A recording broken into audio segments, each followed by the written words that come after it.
Welcome to the Financial Freedom Summit. I'm Monica Jazik from RPI Education. In this series, you'll hear from 21 experts sharing powerful, little-known wealth building strategies that 98% of people are not using.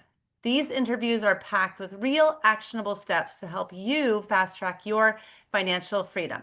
So let's jump in with today's guest, Daryl Urbanski. Hi, Daryl. How are you doing today?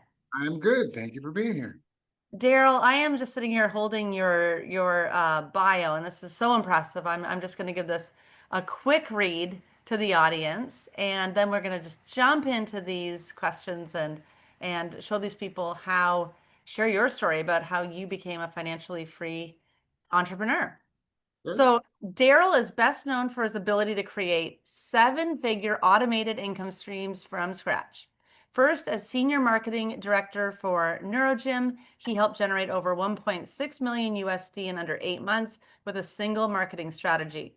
This became 7.5 million in 3 years, and he continued the success with multiple clients. He's now set on a mission to help create 200 new multi-million dollar businesses. And how? It's through his science and accountability, which I'm sure we'll be learning a lot about today. Is that correct? And Yes. so after 400 plus expert interviews, 50,000 evidence-based research, he uncovered 8 critical business habits. And these 8 critical habits will determine who survives and who thrives in these unprecedented times and who succumbs. So I am super excited to learn about, Daryl, about these 8 critical business habits. And I can't thank you enough for being here because I know your background. You are not here in North America. You're not in Europe. You're not in Australia. You are in The Philippines. Philippines. The Philippines. Yes. Yeah. I saw the writing on the wall a long time ago. Actually, part of what kicked this off was after working with John, you mentioned working with John Asraf and NeuroGym, which was Praxis Now back then. And I'd helped a couple other clients, and I was in Canada. I'd had some visa issues with the United States. I was stuck in Canada. We were getting lots of refugees into Canada from Syria. And I remember thinking, out of a group of 1 million people, like out of a group of 1 million refugees, there's a percentage of them that are well educated, very competent, well connected, well financed people that just kind of got swept up because they didn't have a plan B. And I got to thinking, like, what would my plan B be? And at the time, I'd already been hiring remote workers. I'd hired from Guatemala, Nicaragua, India, Philippines, all over. And I just got along with the Filipinos best. And at the time, I had a team member who worked with me for 5 years, and I'd never met her, her husband, her kids. And so I figured I'd come here, check it out. It seemed pretty opposite. Canada's first world, cold north. Philippines is supposedly third world. It's not quite the southern equator, but it's damn close. And one visit turned into two, turned into three, and then I just eventually made the jump. It's amazing. It's amazing. And it's a great lifestyle there. And I love the fact that we're focusing on this financial freedom. And a lot of people, part of being a financially free entrepreneur is you do not have to be, where you're from. You don't have to be in a set location. You could be living abroad and living the dream. And I remember you mentioned that your parents are now like even enjoying Yeah, retirement years. yeah. It took them 7 years to come visit, and then they came for a month last November, and now they want to snowbird here instead of Florida. So Hmm. people, it just depends. I mean, if you're running a brick and mortar local business, you're kind of, or if you've got rental properties, you're kind of pinned to those locations, and you can come and go. But it's a big world this day and age. And I think that people are really trapped into certain modes of thinking. And I also think a lot of people are chasing booby prizes. A great example is just if you look at our diet, our nutrition. I even got mad. I watched Jordan Peterson had his university thing. He launched his university, and I bought it. And I watched this nutritionist talk, and I felt like the guy was contorting himself into weird shapes just to allow processed foods there. And I'm like, this is such nonsense, because like, you can eat it, it's edible, but it's not really food. Like, it's just, in some ways, like I said, keep it simple, stupid. And if you're Yeah. having to do backflips to accommodate stuff, it's just not sustainable. But anyway, that's a bit of a sidebar. But a lot of people have false concepts of what they're trying to accomplish. A lot of people don't realize the nature of the society that they live in. You know, a lot of people, we just follow the plan. We're all indoctrinated from our schooling and from the TV that we watched. I mean, a lot of people don't even realize that I grew up every day coming home, turning on my television and choosing a channel for my daily programming. But people don't see that.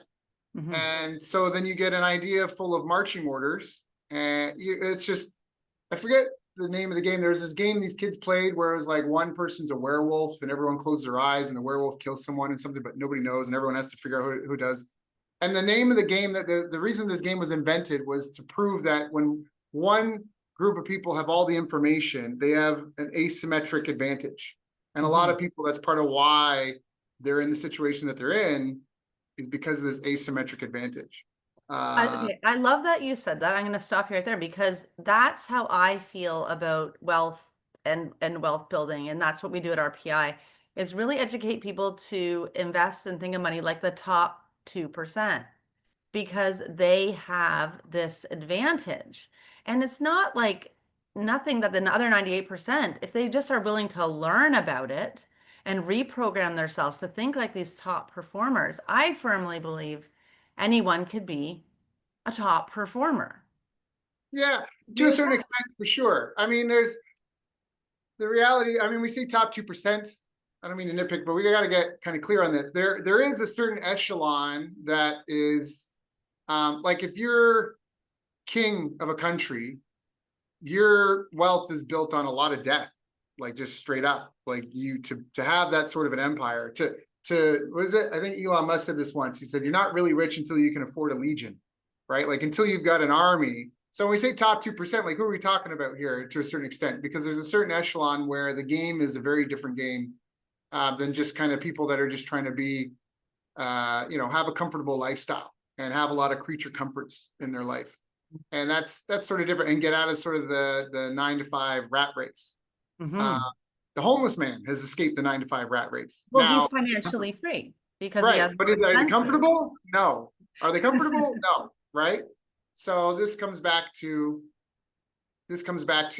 ultimately what are you trying to achieve? I've been financially free a couple of times. I've had it. I've lost it. COVID didn't necessarily wipe me out. It just COVID. I remember being in I got trapped in Vietnam for 2.5 years. I remember I was locked in our condo. Now my wife and our 1-year-old daughter in this 2-bedroom unit. We woken up to police surrounding the building, people in hazmat suits walking down the hallways, knocking on our doors saying, "Hey, you got to sign this piece of paper saying you're going to stay in your unit until further notice, or else we're going to take you to a camp." And, Hmm. I was in Vietnam. I didn't speak Vietnamese. I couldn't go outside my apartment to the ATM. Like having a big bank account, there's nothing there. Like, yeah, I'm financially free while I starved to death in my unit. Right? Like, I couldn't do any of that. I couldn't. I was so I lacked so much freedom. Having a life insurance policy, having money in your bank, none of that mattered. That didn't really matter. And so that's why I say, like, my perception of this has really changed to a dramatic extent.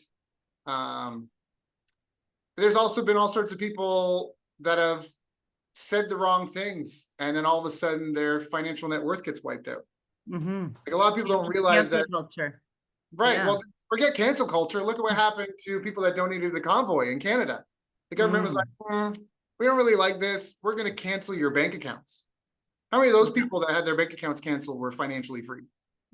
So a And lot of, let's go back to that time that you're in Vietnam and you felt like, wow, what does all this matter? But there was one highlight in there that you mentioned at the very start of it, and it really was at least who you're with. oh, And it for sure. really is your For family. And I sure. think For that's what sure. it really comes down to. I think really is, I always identify the three indicators of financial freedom, what I always think, because I think if you're always chasing money, numbers are infinite. So you are Yeah. never going to be satisfied.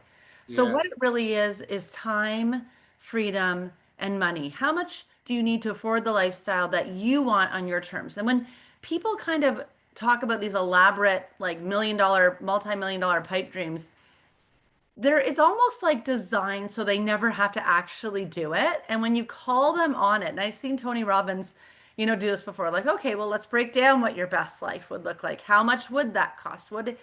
Then people really realize, I think, how much more achievable it really is time, money, freedom, and really what financial freedom means. But in terms of like the top 2% and their views of financial, finances, it really comes down to the financial literacy that these 21 speakers were going to be speaking. I think there's a real different way of thinking. I think, and you would appreciate that with the neuro Mhm. gym and all those neurosciences, that it really is a different way that people view money and aren't tied to money. Because a lot of people would look at what you said and be like, oh my gosh, all that matters is how much is in my bank account. They might have so much savings in their bank account, be financially free in that, but still not see their family because they're still trading time for money. So I think it's really, really, really kind of relative and important to see how people really, it's not tied to the almighty dollar. It's more of a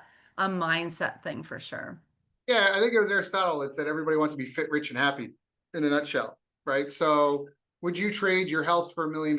Would you be willing to be bedridden and unable to enjoy the money? Like, no, of course not. So how you get there really matters too. First time I became financially free, I was one of those grinders, like, oh, I'm 4 hours sleep, 5 hours of sleep, like, rah rah go. And I spent years rebuilding my health. I had a bunch of addictions that I had to get over. I For some people, being trapped in the 9 to 5 grind is a blessing.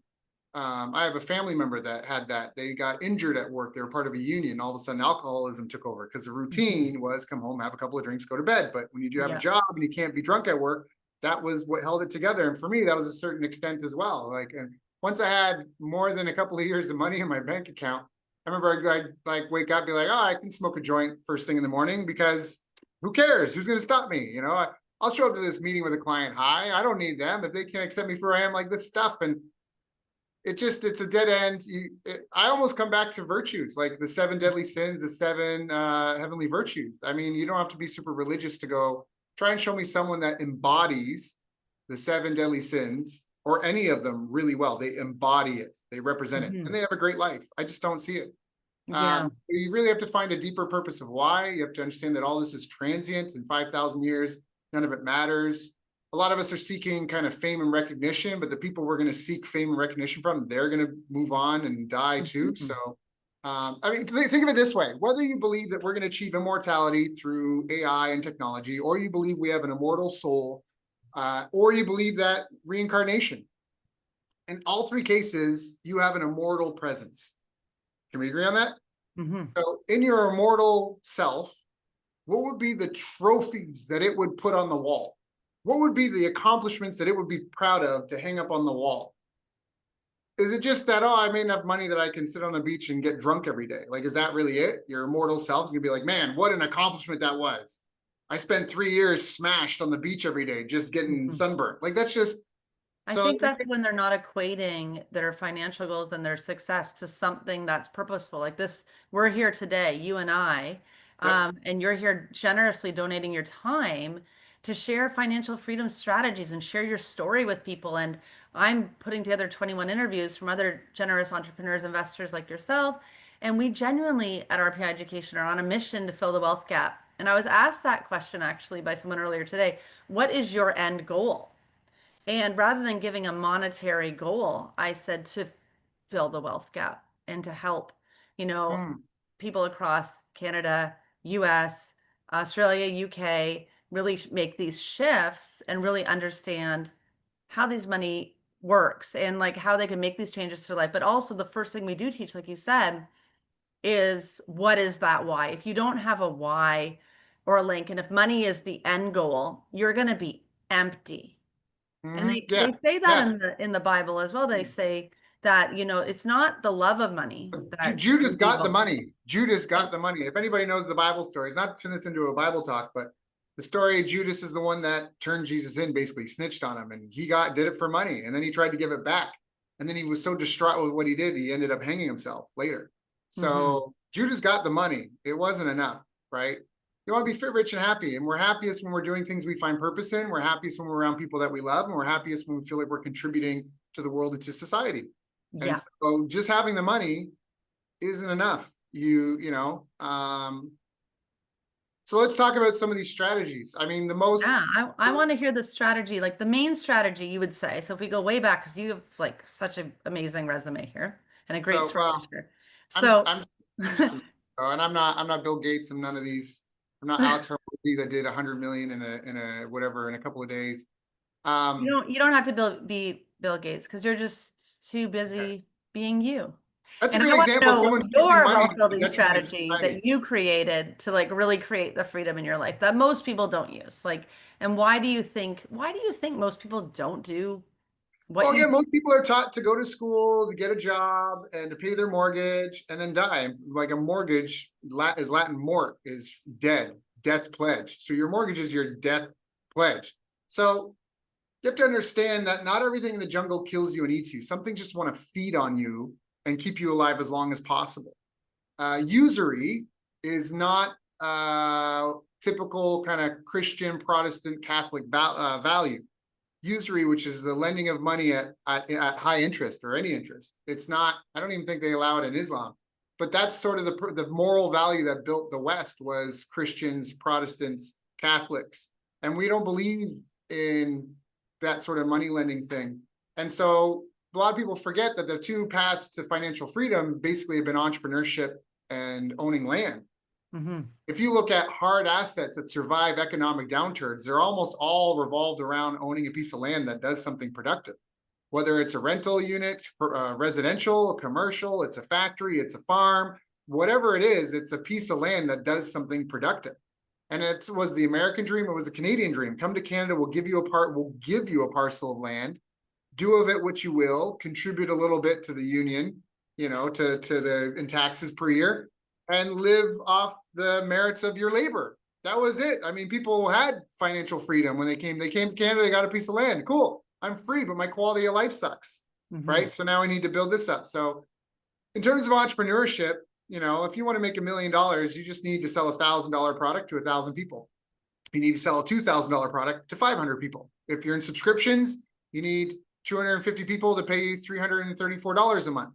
You need 5,000 people to pay you $17 a month.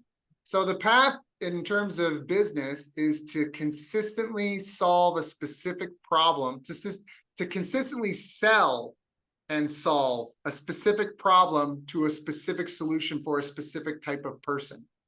And that's important because it helps you stand out. There are riches and niches, bitches. And so if you have your loved one at home and they have a pounding migraine and they're just crying and in pain and suffering, and they send you to the drugstore and you go to the drugstore to buy something and everyone's gone and there's nothing on the shelf but two bottles. One is this giant ball of green glop. It says cures all and it's 99 cents. And beside it is this tiny little bottle and it says cures migraines fast, 10 minutes or less, and it's $6.99.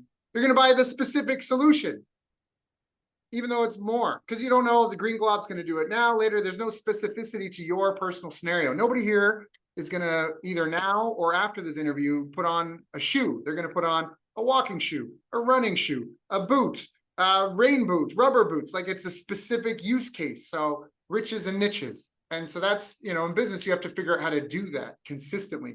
For me, my strategy was basically using software and robots to deliver services and market and sell, right? I used automated income streams. And it's not even, like I said, people just don't necessarily think about some of the stuff, the tools that they have at their fingertips. When I go to Google and I type in a word, Google tries to predict what I'm going to say the rest of the word is, and it's doing it based off of the billions of other searches people have made. So the most statistically likely answer is what Google's trying to predict, just like LLMs are now.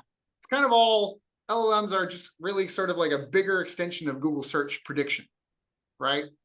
And so I put this in. And so the other part of this is that I remember I went to Singapore. I took my wife and our daughter. We went, I was speaking at a mastermind. I got paid to go to Bintan Island, which is in Indonesia. And we went through Singapore and spent some days there. Go to Singapore a lot. And I remember we looked at the top 10 things to do in Singapore. And I remember I did that search and I thought, I'm never going to search this again. I wonder how many people are searching this per month. And I did the keyword research and it was something like 40,000 people. And I thought, wow, every month, 40,000 people are searching top 10 things to do in Singapore. If I were a tour guide or a local operator, that would be every, like a wave hitting the beach. That would be a wave of new customers every month that I might be able to get. And that's software. If I like SEO, if I have a site that ranks and people click to go to my website and people click the thing and then click the thing, that's all robots and software, paid ads. I'm doing other stuff, Facebook and Google and whoever, or TikTok, are showing my ads to people. That's a form of robots and software to deliver my services and to help me market and sell them. So there is work involved. I learned that at a martial arts school. I worked as a consultant in Tokyo for 3 years. And then when I came back, I started and launched a martial arts school in my hometown in Kingston, Ontario, Canada. And I busted my ass. I paid so much money into, first, I got to 6 figures in about the first year. I automated everything I could automate the second year. And the third year, I was kind of bored. And I launched this travel train Japan thing. I went back to Japan, did like high ticket martial arts tourism, you could say. Let's go to Japan, do the best of what I did there for 3 years. And when I came, before I went, a buddy of mine I'd been helping got promoted to CEO of a company in Ottawa, and he was moving. He was running a satellite office in Kingston. And he said, I said, Corey, that's great. He said, Daryl, I want you to be my coach. And I said, well, I'm leaving him to Japan. We got to talk in 2 days. Let's talk when I get back. And when I got back, I accepted his offer because I realized by helping business owners, I could have an exponential impact on the world. And I wrote a couple of business books, put them on, self-published on Amazon. I got one of them to hit #1 on Amazon for the top 100 in marketing and sales, #7 for the business category overall. And that got me on local TV, radio, print. It ended up getting me connected to John, where he made that offer to go help them. He offered me $35,000 signing bonus, 100 grand base salary, and 2.5% of everything I helped him make. And, I went and immediately kind of regretted it because the company was in a nosedive, tailspin, kind of headed like our run rate was over 100 grand a month and we weren't doing anything with that. And John was convinced that we were going to put 10,000 people into like some $20 a month membership at the time. So sort of the fear of God under me, I kind of worked evenings and weekends, and we did a big promo.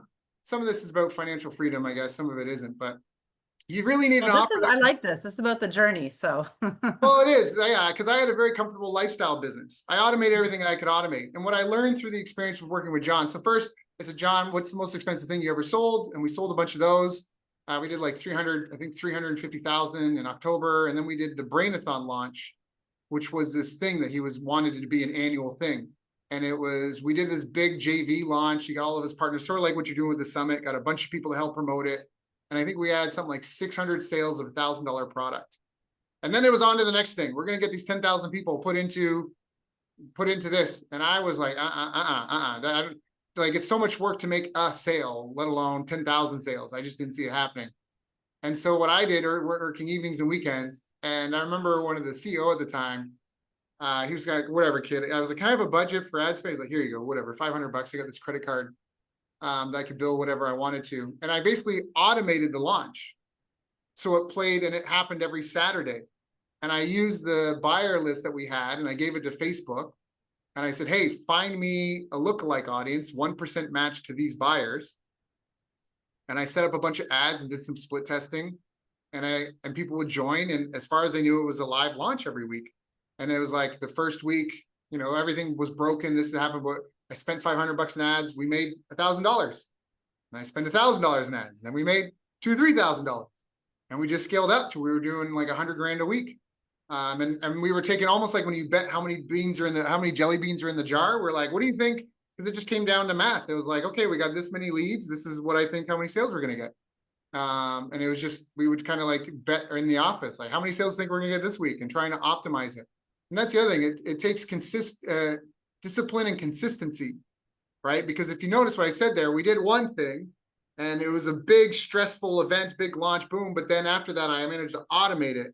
And then we did it that way. And we had all sorts of setbacks, but we made it through. And through continuously improving, even just by 1% a day, we made it into something that for more than 5 years, it brought in sales like clockwork, and it was able to pay staff and fund all the future stuff that they wanted to do.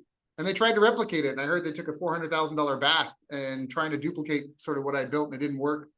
But obviously I don't want to, I couldn't have done it without the team. I mean, I don't want to make it sound like I was some magical troll or something, like I came along, and that's an important part we should talk about too. Success is a team sport. it is. So what I learned through that though with John was the principles that I had applied were the same as what I did in my martial arts school, except my martial arts school, I grew my web traffic for my martial arts school from like 50 visitors a month to over 3,000 visitors a month. But only about 120 of those visitors were from my local area that I could actually sell anything to. And so when I went and I worked with John, I used the same principles. I had a ton of automation. I'd done a ton with paid ads. All this stuff it was almost like the training camp that I'd done with my martial arts school. All that stuff would apply to John's business. I was like, oh, he can sell to anybody with an internet connection and a credit card. And so the zeros were different, right? The zeros were attached, the scales attached. And so you say anybody can be financially free. That's technically true, but not all avenues will take you there, right? Like right now, if I was like, I'm going to become rich and get financially free selling fax machines, that might be a tough slog in an era of email and text messages and all that sort of stuff. So, different industries perform differently. And so that's, talk about a lot of people chase quick wins. I'm more thinking about long-term growth. And now, like I said, financial freedom, like I've had a ton of money and had the government freeze my bank account. My accountant was pregnant, had a kid, didn't file my taxes. All of a sudden, she told me about it, but I was traveling. I was going to conferences, I forget about it. And they didn't even call my business. They said they sent me letters, but they had the wrong address. We moved 3 years ago. It's like nobody Googled my business name and called me, and then they shut everything down. And so it's like, well, geez, I went from having a ton of money to having access to nothing. And I talked about COVID. I got money in my bank account. I got a life insurance policy, but I'm locked in this little box. So for me, it's not just about the fight, like you say, it's the freedom. And so now I'm like, oh, you need to have like some land. You need to have the ability to provide for yourself. You need to be food, power, water, self-sufficient to some degree. You need to have no rent, no mortgage bill. Like that's what I see. And you can have leverage, smart leverage, good debt versus bad debt. Like, okay, you can. But I want no strings on me. Like this is where I'm at. My wife and I got a 3-year plan, 5 years. A year and a half if things go well, 3 years, sort of middle, and 5 years if things are wrong. 10 years if I'm completely out of my mind and don't have a clue what I'm doing. I'm gonna have no strings on me, no power bill, no. We already have a family compound now, with some relatives, and we've got a house that's a 6-bedroom, 4-bath house, full solar kit, no mortgage, no rent on it. We got a farm, we got goats, we got pigs. My wife and I planted 800 dragon fruit. That's my, like, if Daryl dies, that's my, no one's going to be out on the street turning tricks kind of plan for them in terms of, if the investments, the stock market gets wiped out overnight, of our other investments. My wife's telling me, she's like, oh, we've got enough saved in investments right now. It's Coast Fire. There's like barista. I learned these last night, barista fire, Coast Fire, Fat Fire. She's like, we're a year, 2 years from Fat Fire, but we're already well into Coast Fire. I'm like, I have no idea what that means, sweetheart. But okay. I was like, okay. Did and she explain it? Did she yeah, explain what it meant? I actually have it in the side here. It's like the little thing on the side. The Coast Fire, you have enough early on so that compound interest, your investments will grow without to support full retirement by a traditional retirement age without further contributions. Fat Fire for luxurious retirement with a large nest egg to support a high standard of living typically involves saving 25 to 30 times your desired annual spend.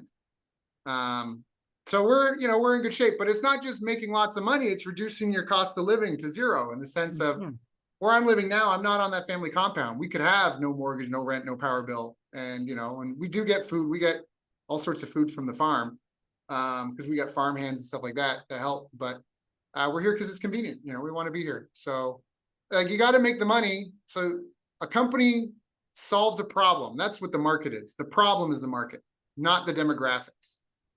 If you help people find work, homeless people need jobs, and high-powered CEOs that are in transition do too. So the problem is the market, and then you pick a demographic that has that problem, and you serve that demographic, and then you try to serve all of them. And you try to have you automate and standardize and create checklists and processes as much as you can. So you have this little black box, like a dentist office. People come in crying and in pain on one side, and leave happy with beautiful smiles on the other side. And then your goal is to find as many people as you can to put into that box, but then you have to keep the gap. That's not the only reason, but it's part of why I moved to the Philippines, was I realized I had the equal or greater quality of living here for less than 50% what I was paying. It's not like it's third world in some places, sure, but like I said, my parents, they're elderly. They came, they were nervous. Oh, it's a third world country here, and they came, and I asked them, I'm like, if I told you this was a new mall in Toronto, would you know any different? Like, there's a Tim Hortons, there's H&M, there's the Gap. Like, what do you want that we don't have here? You want Louis Vuitton? Like, what do you want? But it's almost like if you, I call it the Sky Dome, but what is the Air Canada Center now, or Rogers Center, whatever they're calling it now, the Drake Dome. I don't know what to call it in Toronto. If you only knew living The inside ACC, yeah, the Air ATC, yeah, Canada Air Center. Canada Center. Okay, if you only lived inside, you'd think hot dogs were $12, $15 for a hot dog. But somebody that stepped outside would and saw inside would go, well, no, if you just take 3 steps over there, it's $3 for a hot dog, $4 for a hot dog, not 12. And so part of it is the gap. If you make a lot of money and you spend a lot of money, T-Pain, I don't know why I'm thinking of him, the musician, T-Pain is like, I wish somebody told me that this wasn't going to last forever. I would have handled my money differently. Yeah, Like absolutely. that's, Because so they could have the money, but then they don't know, they just spend the money. And once it's money is very easy come, easy go. oh, yeah, If you're not investing it or growing your money, because the true indication of wealth is how much money do you make while you're sleeping? That right. is the true indication of wealth. But also another item that really is like, it's not just the financial freedom that we're talking about with you, it's freedom and independence also Yeah, seems to be, and it's kind of interesting because a lot of the times, like utilization of leverage, borrowing to invest, doing a lot of these sort of things is part of, wealth building that everyday people are very nervous to do. And most of them will only do the goals that you've achieved when you started out by saying, yeah, I'm going to like own this outright. Like owning their house is just number one in line for them. As long as they've done that, they think that's all they have to do. And right. it's amazing. I agree with you too, because you can't, if we're all just spending money like water and it comes in and goes out, it's so easy come, easy go. This is why so many athletes, celebrities, and Yeah, everything, they're not financially, in one sec, are they free? I think they're a yep. slave to their consumer items. And I think that everything is based on stuff and then the money goes and they don't have that ability to make it again. You're interesting because you have a bit of an older school mentality based around your independence and freedom, need for that, which is I agree with. But you also are not trading time for money. You've No, mastered automation and you've mastered business growth and you must be a born, like you're like a born entrepreneur. You could see your freedom and your independence and your personality as well. maybe I was an orphan. I was adopted when I was 2, and then raised by my adopted mom and my step adopted dad because my adopted dad died. So at a young age, I moved out of home. I left when I was 17. I did this program called Teamovic. I got to travel around Canada for 9 months. I lived in BC, Alberta, Quebec, doing volunteer work and basically full-time volunteer work, and then evenings and weekends volunteering in the community. So we all had volunteer jobs, and then we'd volunteer in community, do soup kitchens, parades, all that stuff. My life was really sort of before and after that to a certain extent, because that I opened up my eyes to kind of like what's going on, like how the world really works. Every 3 months, we would bill it with a different family. We would stay 2 weeks with a different family, and I would see how different people lived. And then when I came back, I wanted to go back out to BC, and so I've been paying my own bills, my own rent since I was 18 or so. And when you just focus, it's almost like a Gantt chart. Like if people do project management, you have a Gantt chart, all the things that have to happen, the timeline. But there's something called the critical path. And there's so many people that are caught up in superfluous things that aren't, it's not the mission, it's not the point of it all. You're chasing, and so the other thing that I want to talk about is so you asked about, let's talk about the 8 critical success factors for a Yeah, minute. like now that you've segued into the 8 critical success factors. I'm dying to know what those are. If you can. Yeah, so the background on this is when I was in Vietnam, I did a workshop with a copywriter from Mindvalley. Mindvalley is this company that is $100 million a year. It's out of Malaysia. And we were introduced and we said, hey, let's meet up. And instead of just meeting up for coffee, we somehow were like, let's meet up, put on a workshop. Like I'd never met this guy before. We just had a couple of Zoom calls and we put on a workshop in Vietnam, got something like 30 something people to pay $50, be in a room. We recorded, thought about putting a course together. And then that was in Hanoi. And then we thought about doing another one because he was going to be in Saigon, and turned out I was going to be in Saigon. And so we said, hey, let's do it again. And then he wasn't able to make it, and I did it anyways. And this guy came, and the offer was, I mean, it wasn't a lot, it was like $50 or whatever. But the offer was, if you're not happy by lunch, let me know. I'll give you a full refund, and no harm, no foul. And one gentleman did. He was an older guy, and he didn't even know how to use a computer. And I was talking about online marketing. So I was like, bro, and this is a good lesson for people. If you get no refunds, you are not pushing enough people to try it. You don't want a ton of refunds, but you want some, because you want people trusting you enough to try it, and you want people to feel safe giving you money, and you want to have that easy flow of money. You don't want it to be tight and tense. So anyway, so this guy gave him a refund, whatever. And then I fed everybody, and then we finished the event. And then at the end of the day, this one guy stuck around because he was just mind blown, because my girlfriend was, there with our daughter, who was, I don't even think she was a year old yet. And she she Filipino, graduated university, launches a 6-figure business, 4-hour work week, and has my baby. And it's at home breastfeed, like work from home, 4-hour work week, take care of my kid. And his mind was blown because he was from the UK and he was trapped.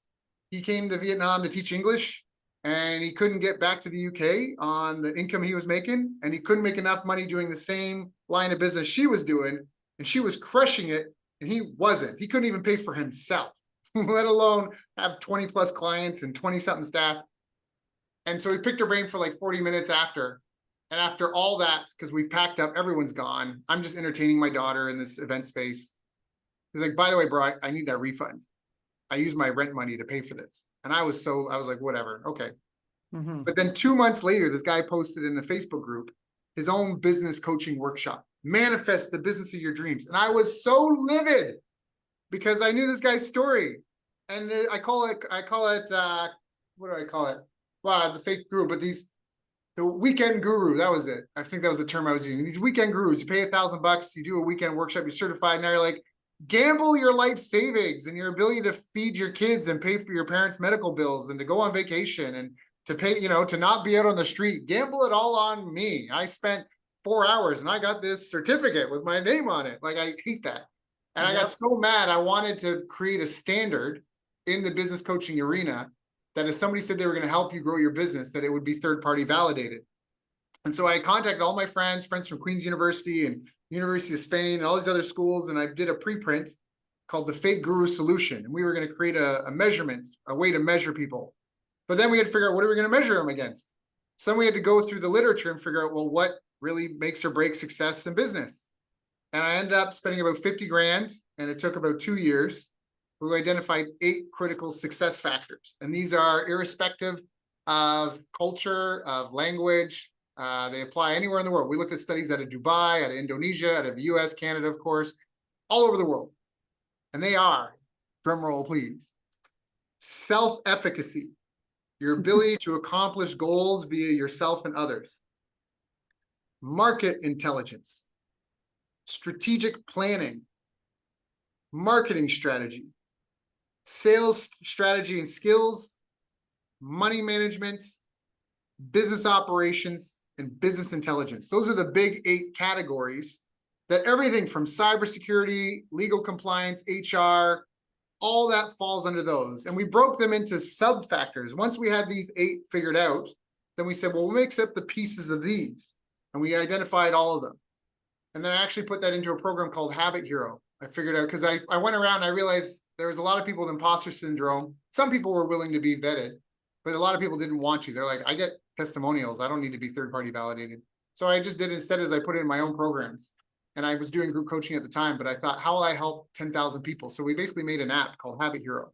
That's business coaching and mentorship via daily habit tracking and weekly challenges. But those are the 8 factors. Everything falls under those. And a lot of people suffer from self-efficacy issues. They don't demonstrate the leadership skills. They don't have emotional intelligence. They don't have adaptability. They don't have locus of control. Locus of control is being a control freak about what you can control. They're too laissez-faire. They don't care about the details enough. They don't have discipline. They give up at the slightest, they don't have grit. They give up at the slightest sign of adversity. There is a 9th factor, but we didn't include it. And it was government and economy. And the reason we didn't include it is because you can have a hostile government, you can have a good economy, bad economy, a good government, bad government.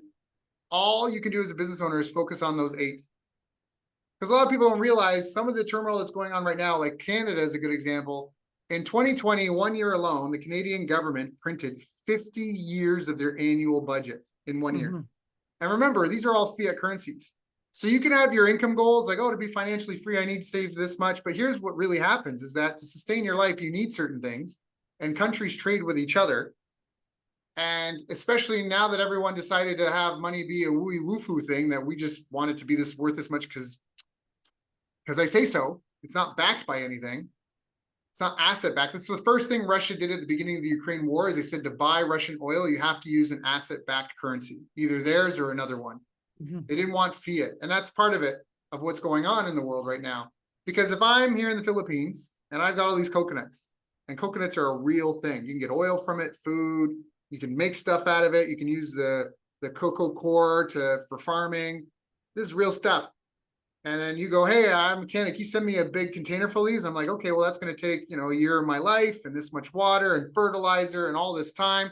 What are you going to give me in exchange for it? And you go, oh, I'm going to give you some Canadian dollars. And I'll go, okay, what can I buy with those?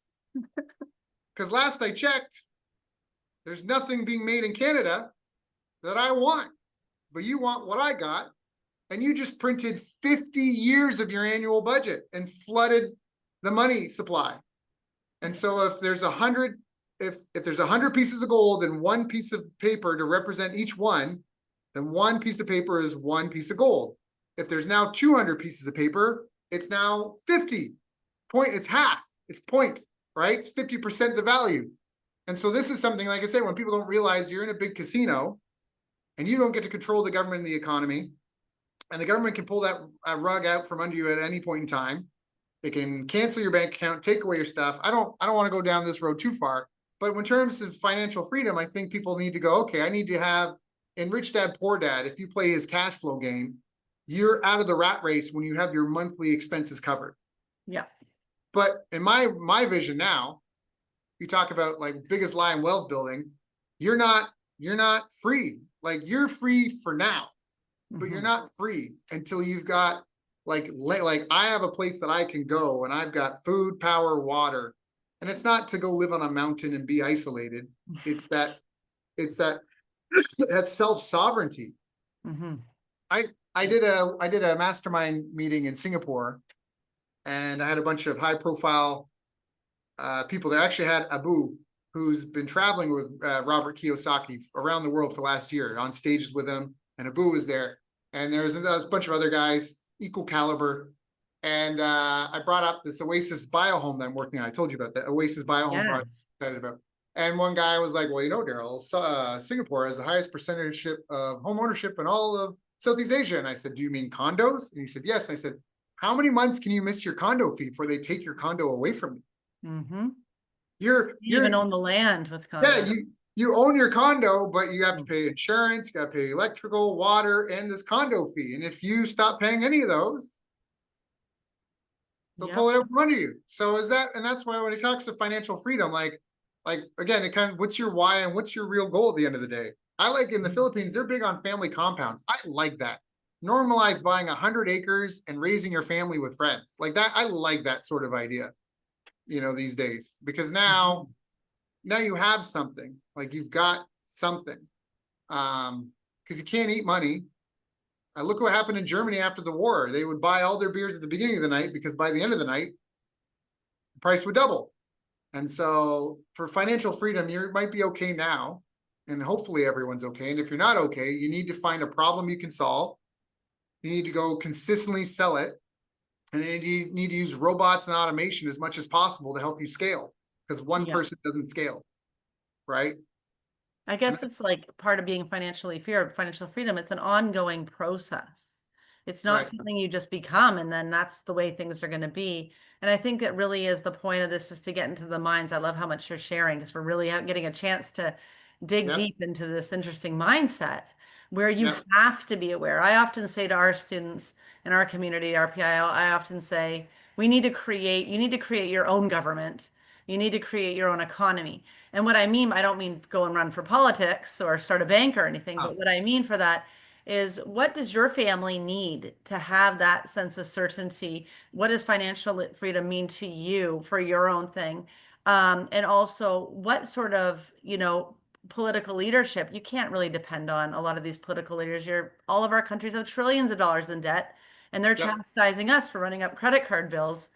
I yep. don't see what they expect. So Oh, if I it's know. dependent on these leaders and on this economy and on these sort of things, um, it's not. Like I think that most people, who are kind of learning, you have to take some matter into your own hands to some sort of extent, at least even if it's operating on a level of awareness and consciousness and not just blind following. Oh, I'll be okay because so and so's in charge now. They're going Well, to take care of me. It's and not. there's another layer we haven't even talked about. All the politicians, I think Mark Carney's under fire for this right now. But the Panama Papers was a big scandal that got buried real fast by the media. But it showed how the wealth protect their money. And it is, let's say I have a company in Canada. Well, I have a company in Canada, but I'll register a company in Singapore or some really nice tax place. And it'll be a holding company that will own all the assets that my business actually has. So I have a piece of paper company here, but I have to pay all these fees to my holding company in this other country because they actually own all the assets of everything that's in this country with high taxes. And then that holding company is actually owned by another company, this place, and it's all owned by a trust. And so this is where when people talk about financial freedom, it's, first it's getting your monthly bills covered. Mm-hmm. Then it gets into, like, I met a bunch of crypto guys. I went to a conference, and there's a guy actually, again, outside of Singapore. He bought an island. He sold some Bitcoin, bought an island. He's going to start his own thing. And there's another guy somewhere in Latin America. I forget where. I think it's outside of Ecuador. I might have that wrong, but it's somewhere in Latin America. He bought an island and he had an agreement with the government and that, like, this is my island. This is going to be my little flag on the ground. You guys are going to handle criminal law, but I'm going to make up all the other laws. This is my little flag in the ground. And they started doing all sorts of medical. He started being a startup incubator for all these medical treatments. Mm-hmm. And I forget who it was, but the US didn't like that. And all of a sudden the government sent the military to his island. And so at some point to shut these businesses down. Mm-hmm. And so at some point you need to get your monthly pay bills covered, but then you need to have a safe place you can go that people can't just shut your bank account down, or you say the wrong thing on an interview and all of a sudden, like Kanye West, he had an episode and he lost something like 500 billion, whatever, 500 million, because it happens. And I'm not saying it happens. I'm not justifying anything he said. I'm just saying he had a public meltdown episode and they took away all his funds. So you need to get your bills paid. Then you need to have some little castle that you can be king and queen of, that you can defend. And then a lot of it becomes lawfare and military. That's why I said, what are we talking about 1-2%? Because at some point you need a military at some point to that's part of why the Second Amendment is in the United States. At some point, if you need to protect it, like you can't, who are you going to call? It's so funny because the government wants to take people's ability to defend themselves away. I think in Ontario, some guy just got in trouble because somebody broke into his house at 3 a.m. and he like beat him, Yeah. and the homeowner got in trouble. And I'm like, what nonsense is Does this? not make sense to me. That does not make sense. I mean, do you trust what you see on the television and what you're being told, or do you trust your own eyes? Is the law and the government like empowering you or disempowering you? And that's where, again, so the Panama Papers showed that how the wealth are protecting their money is, first, let's get away from the public sector rich, because that's a whole nightmare game I don't even want to get into. But you've got a company owned, everything's owned by another company that's registered in a different country with more favorable tax laws. And all this stuff is owned by, you're probably about 4 companies, 5 companies deep Mm-hmm. when you get into it. That's why they always talk about shell companies, because it's what the company is for, Yeah. to own stuff. And then at the end of the day, it's owned by a trust. And the trust owns everything. And then you get paid a dividend out of the family trust. And that's how the structure is set up. You can do more research on this to get into this. We actually, well, in our wealth immersion program, when we teach about real estate investing, but we also teach about the other 6, keys to wealth that we think. And one of them really is proper corporate structures. Yep. Proper taxes, like saving money through the corporate structures, use of strategic leverage, use of insurance, also the wills and estate planning as well. So creating that legacy and passing it down. So it really is important to structure yourself properly. What makes me laugh is when we're intaking students and helping them build their wealth plan, and they're like, "Ooh, can I get like a bank account in the Bahamas?" Because I'm like, dude, you don't need that yet, okay? Well, we will do that when you come to it. Let's just get you properly Yeah, structured now. Like, or can I do this complicated trust or do this? It doesn't have to be complicated. It definitely, I think it has to be done. And these are sort of things that the top 2% do. Do we mhm. need, and then I think what you're alluding to is like that little, like the top 1% or the ultra, ultra, ultra wealthy. Um, which is amazing to learn about mindset and to follow their ways. But there's certain people that are going to be doing things that yes, we want to copy these people in certain regards, but I don't think we have to go to the extent of Well, yeah, it a takes a lot certain of amount. that for sure. And Yeah, people love it though. They think it's like important. Oh, I want to be important. I want to evade taxes. I want to have jets. I want to have, and I'm like, but what I think people really want really goes back to time and freedom yes, in their yes. life and what really is important to them. And if you don't have that, you don't have anything. So, And the only way you're going to get it, in my opinion, I mean, you can have a good paying job, but then you have to be really smart. You have to widen the gap between your income and your expenses as much as possible. So you've got expendable funds that you can use for investments. And then you need to get into some form of land ownership. It's unavoidable. And, there's hacks and ways to do it. You can live somewhere more rural where the land is cheaper and then have an online business. So, you're location dependent. There's little nuances to things like that. But at the end of the day, you have to take control of your life. No one's coming to rescue you. No one's like life is not trying to get easier for anybody. And so you at some point you have to choose. And like I said, it's not just um like your attention. Like for a great example is my phone. My staff come to our house twice a week to work. And they were all shocked that like my phone doesn't vibrate, doesn't bing, doesn't nothing. Like it's there. It's my tool to interact with the world. It's not there for the world to interrupt me. yes, thank I, you. I plan my day, I plan my life, and and my phone is there, and I use my phone like a lot of other people. But I have Mhm. timers. I don't do more than a half hour. Twitter's got me breaking it a lot more. I should think of it, but I don't use social media more than a half hour. We don't have a t. I don't have a TV in my house. We don't own a TV. We Yep. watch movies from time to time, but I don't have a TV in the house. I haven't had a TV. I keep getting rid of it ever since I was 17 or 18 when I moved out. I've always gotten rid of my TV. I've never Yeah. kept it. And so it's your time. Can I Hmm. can I actually read something? It'll take me 1 second to pull this up, but I have a poem on time. We talked about time freedom. Time is the inexplicable raw material of everything. With it, all is possible. Without it, nothing.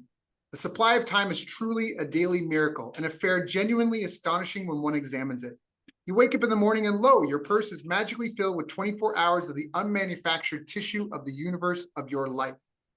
It is yours. It is the most precious of possessions. No one can take it from you. It is unstealable.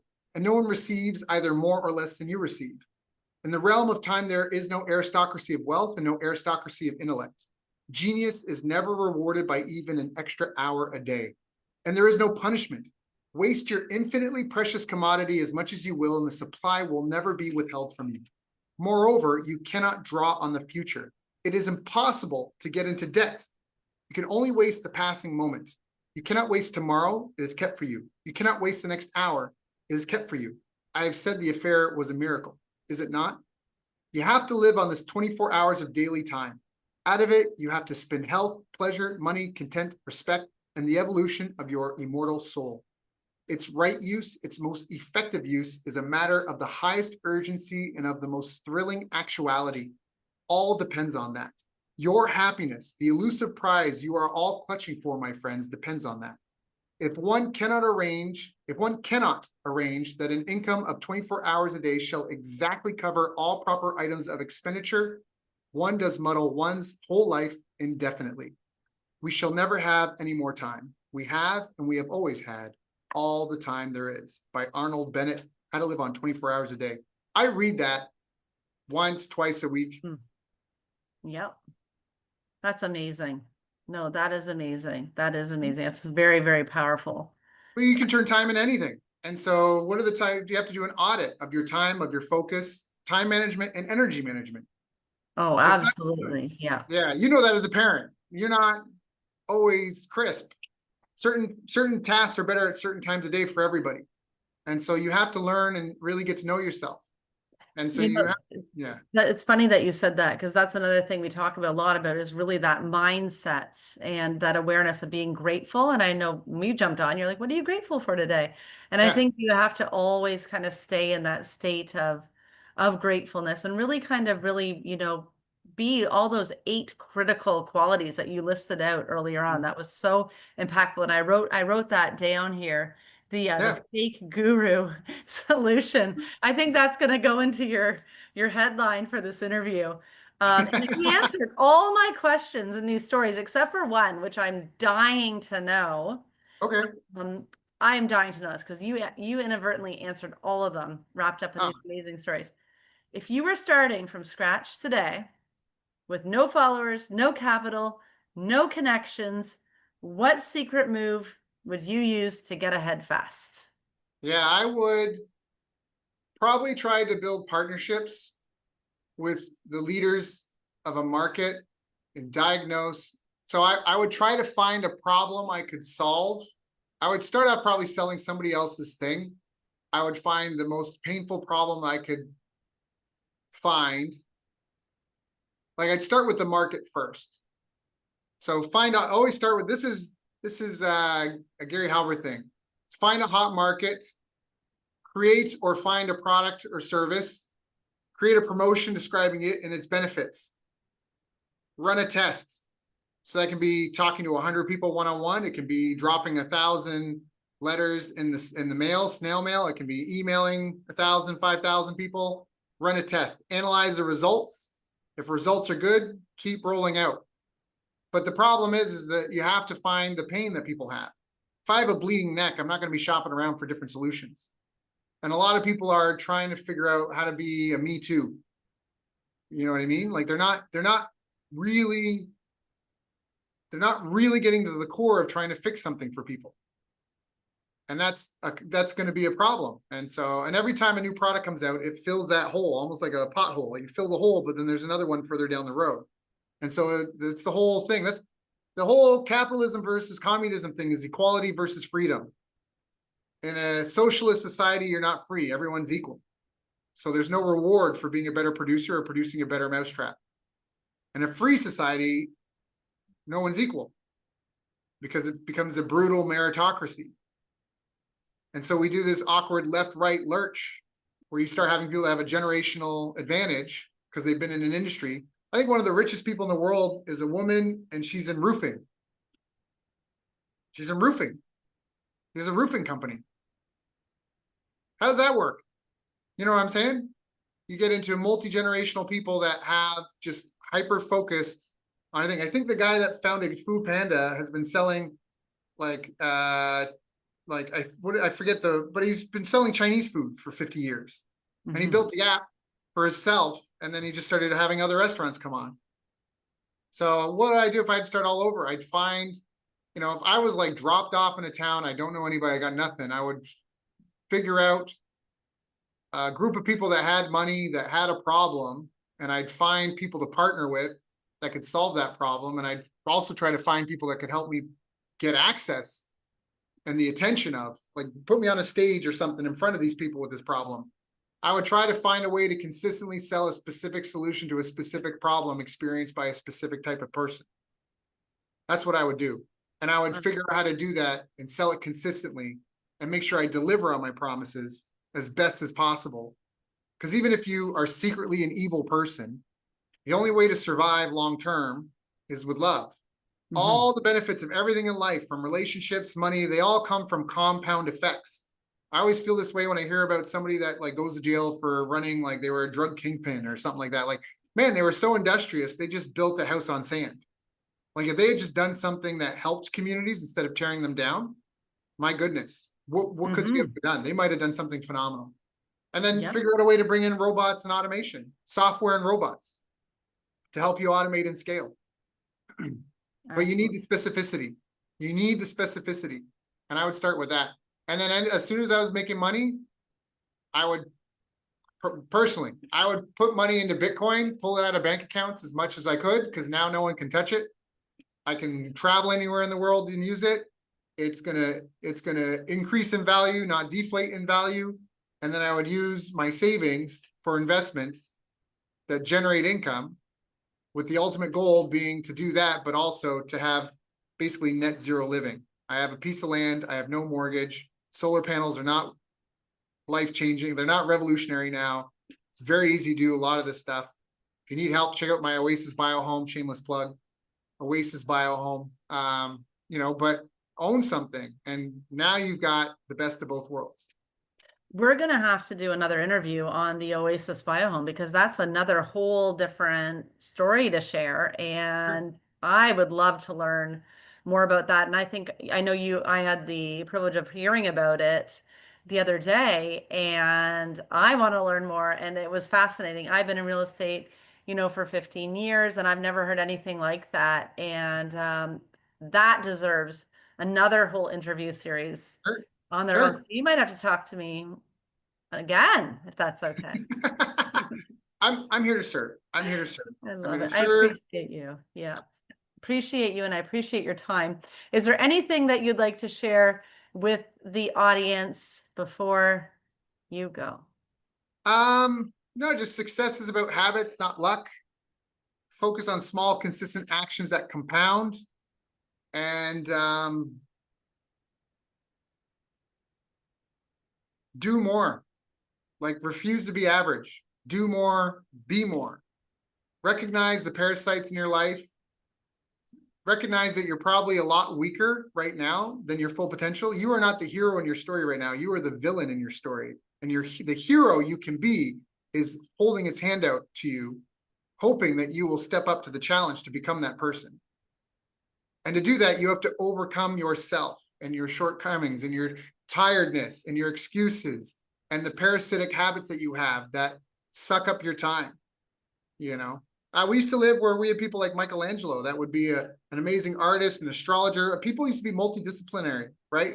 They used to have PhD level knowledge in multiple fields. We don't have that anymore because now we're experts in SpongeBob. I love it. I love that. And I love this interview. I think this was so amazing and it was just so inspirational. I know that you do have a free gift that you're offering the audience. Yes. Definitely can learn more about you. Can you quickly tell us about that? Sure. Well, in the effort to help people use robots and softwares to deliver their products and services, I would happily gift anyone that emails me. I don't have a link ready. That's why I'm saying my email. So, but we created one of the businesses that I'm involved in is an online marketing agency. And I've got two people that are full-time developing software and tools for us. And we've recently created and are giving all our clients this AI chatbot. So there's a bot that goes on your website, and then there's a component that can text people. Now, you do need to get an account with another tool that's kind of like an infrastructure tool. It's not ours, but that will give you the phone number that you need. And then you can use our tool and you can use it to text and chat with people. So you'll upload files that give it a knowledge base.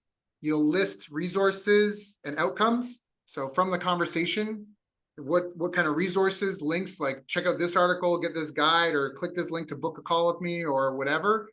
And then it'll have a needs analysis, a consultative kind of chat with people, and then recommend, based on the conversation, one of those things you put in there. And we've actually added a personality component. So this means now you can give the bot the personality of being a customer service rep. You can have it be kind of a lead generator. So you got a list of old leads. It's just checking in. You can give it different personalities for different purposes. And I'd happily give people a lifetime account for our tool, just because, before we really launch this really wide, we've already got, I think, about 10 users in there now that are using it daily. I'd like to give more people access so we can, help get that out there. And for you get this free tool, lifetime access to the updates for the text bot and the web bot component. Just email me. Incredible. Yeah. Skills for Success at bestbusinesscoach.ca for Canada or California.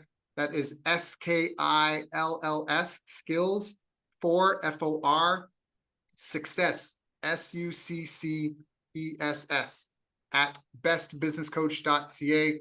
Just send a message. Let me know that you heard me from this interview. Say you heard about the free chatbot, the text bot, and we'll get you an account and instructions on how to get it set up. And we can help you if you need help setting it up. But this thing works gangbusters. I mentioned the Oasis Biohome project. Right now, I'm talking to you, and as leads opt in on the website, they're getting an email, and this thing is texting them. And if they reply, it's going to chat with them. And real estate's kind of a longer sale. It's a longer sales cycle, slower. So we've got all sorts of guides, finding land, finding a builder, dealing with permits. And so based on the conversation that it has, it's going to recommend one of our guides. And it's actually going to tag that in our CRM, what outcome they got. So people can have that for free. Yeah, you'll have to pay that infrastructure tool for the phone number. It's like $2 a month or something like that. And then you have to pay like 0.5 cents per text message. That's not us. All these texting tools, they all are built on this one. It's one tool has been around forever. But the skin and the functionality and the ability to make it behave a certain way and to give it these lists and to segment people, that's the software that I'll gift you for free. If you just email me, let me know you heard from me from this interview. I know people that are paying $500 a month for this kind of a tool. Yeah, no, it's really valuable. And a lot of people are like, that's really, and it's very forward thinking too. But we will include your email when we insert this video and send this out. And also we'll allude to those 8 critical factors of success and your contact information there as well, because I'm sure a lot of people are going to want to learn how to be in touch with you more and follow you. And so anyone who's out here watching, you will be given all of this amazing information that Daryl has to offer, because this was such a valuable hour of info. I appreciate you so much. Thank you so much. And thank you, audience, for tuning in. And I hope that this topic resonated with you. You learned some wealth building strategies today. There were so many nuggets in this conversation. And we will have another interview coming out tomorrow, so stay tuned.